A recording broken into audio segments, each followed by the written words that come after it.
Oho. Yiyeceğim canım. Olmayın hakkı. Kork.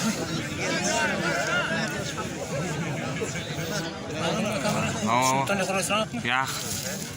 2.40'da aldım. Geçireyim.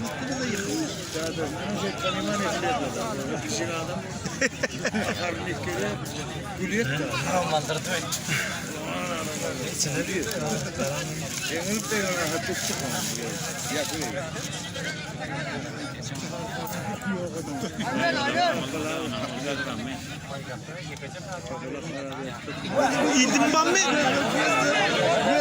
Haberda kalın. Al arka.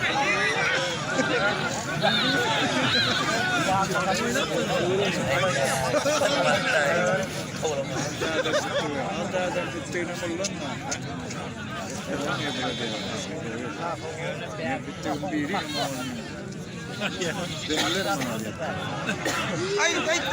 Vah, hada yaman ekanayda.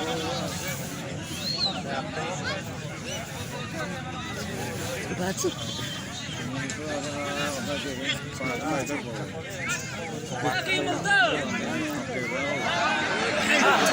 Ay, kimmeyi bilen?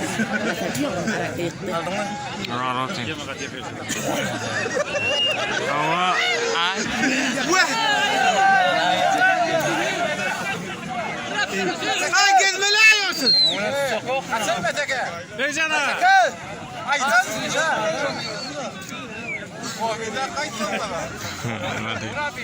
Dük meha. Vurma.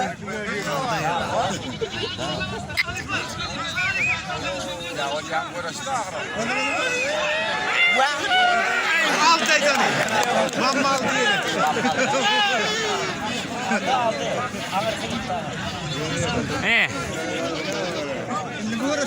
Ne görüşecek yani abi? Ben böyle görüşecek değil mi?